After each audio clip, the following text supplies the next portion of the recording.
अस्सलाम वालेकुम वरहमतुल्लाहि वबरकातुहू। Preparation for an exam and test, इसकी जनरल नॉलेज का पोर्शन है और यह मुख्तलिफ टेस्ट के लिए मुफीद और कारआमद साबित होंगे अगर जिसमें जनरल नॉलेज का सेक्शन है। मोस्टली टेस्ट होते हैं जिसमें जनरल नॉलेज का सेक्शन ज़रूर होगा, जैसे कि बीपीएससी है, सीएसएस है, पीपीएससी है, एसपीएससी है, ये और एफबीआर है, कस्टम है, एफआईए है, एएसएफ है, एनटीएस है, एसटीएस है और बहुत से टेस्ट होंगे जिसमें कॉलेज के टेस्ट हैं होते हैं, मेडिकल के टेस्ट होते हैं, मेडिकल कॉलेजों के या बाकी यूनिवर्सिटियों के एंट्री टेस्ट वगैरह होते हैं। तो इनमें जनरल नॉलेज का सेक्शन ज़रूर होगा। क्वेश्चन नंबर 1 देखते हैं, जिसमें लिखा हुआ है कि which was the first country to give women the right to vote. जो ख़वातीन को वोट का हक देने वाला पहला मुल्क था, वो कौन सा मुल्क था? तो वो न्यूजीलैंड था। ए इज़ करेक्ट।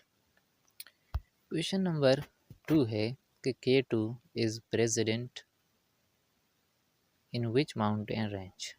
K2 कौन सी पहाड़ी सिलसिला में वाक़ है? कोह कराकरम के पहाड़ी सिलसिला में वाक़ है और ये दुनिया की दूसरी बड़ी चोटी माना जाता है।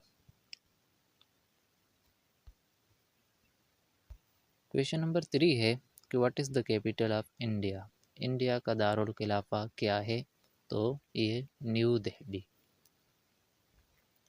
क्वेश्चन नंबर 4 है कि which country is called the gateway to central Asia.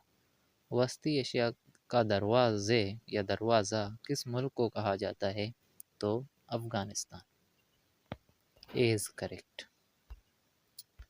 Question number 5 है कि world post office day is observed on which date. Post office का आलमी दिन किस तारीख को मनाया जाता है? Is 9 October. B is correct. ये दिन 1969 से हर साल मनाया जाता है, यानी 1969 से इसकी शुरुआत हुई। क्वेश्चन नंबर 6 है कि what is the currency of Japan. Japan का करेंसी क्या है? तो बी इज़ करेक्ट, यन है। इसके बारे में लिखा हुआ है कि जापान की करेंसी यन, इसकी सिंबल भी लिखी हुई है, जो दुनिया की अहम तरीन करेंसियों में से एक है। यन को 100 सीन में तकसीम किया जाता है, यानी कि 100 सीन में इसको तकसीम किया जाता है। जैसे कि पाकिस्तानी रुपया है, इसको 100 पैसों में तकसीम किया जाता है, इसी तरह यन को 100 सीन में तकसीम किया जाता है। लेकिन सीन अब अमली तौर पर इस्तेमाल नहीं होता, यानी कि आप सीन को अमली तौर पर इस्तेमाल नहीं करते हैं। जैसे कि हमारे यहाँ भी यही सीन है कि अब पैसे को अमली तौर पर इस्तेमाल नहीं करते हैं, रुपया चल रहा है। जापान का मरकज़ी बैंक बैंक ऑफ जापान यन के अजरा और मालियाती पॉलिसी के नफाज का ज़िम्मेदार है। जैसे कि हमारे पास bank State Bank of Pakistan है, तो वहाँ बैंक ऑफ जापान है।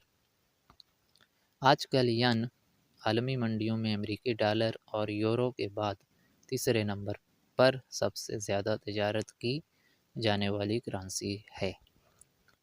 अब हम देखते हैं question number 7। Sun Yat sen is the father of which country? China. Question number 8 है the height of Burj Khalifa is. Burj Khalifa का लंबाई क्या है? तो ये हमारे पास है, डी इज़ करेक्ट, 828 मीटर्स है, यानी 828 मीटर है। The Burj Khalifa located in Dubai, United Arab Emirates, stand at the height of 828 meters, यानी कि 2722 feet tall, making it the tallest building in the world. और ये दुनिया की टॉलेस्ट बिल्डिंग है। The Burj Khalifa was completed in 2010. It has 163 floors above ground, और ये ground के above 163 फ्लोर है इसके। क्वेश्चन नंबर 9 देखते हैं कि the capital of Iraq is, Iraq का दारुल खिलाफा है तो वह है Baghdad. In D is correct. Question number 10 है कि Pakistan is not a member of, Pakistan member नहीं है BRICS का, और ये एब्रीवेशन है लिखी हुई हैं यहाँ, उसके फुल फॉर्म ये हैं। BRICS इसका फुल फॉर्म है Brazil, Russia, India, China, south Africa, यानी कि ये इसके फुल फॉर्म है। ये इन ममालिक मिलकर इन्होंने एक ऑर्गेनाइजेशन बनाई है और इन्होंने अपने नाम के पहले स्पेलिंग लेकर यह बनाया है। Pakistan is a member of UN, Pakistan UN का भी मेंबर है, सार्क का भी मेंबर है और ECO का भी मेंबर है। UN यूनाइटेड स्टेट्स यानी अक़वाम मुत्तहिदा है, और SAARC South Asian Association for Regional Cooperation, ये भी एक ऑर्गेनाइजेशन है जो 7-8 ममालिक ने मिलकर बनाया है। ECO ये भी एक ऑर्गेनाइजेशन है और इसको भी ममालिक ने मिलकर बनाया है। इकोनॉमिक कोऑपरेशन ऑर्गेनाइजेशन इसका नेम है।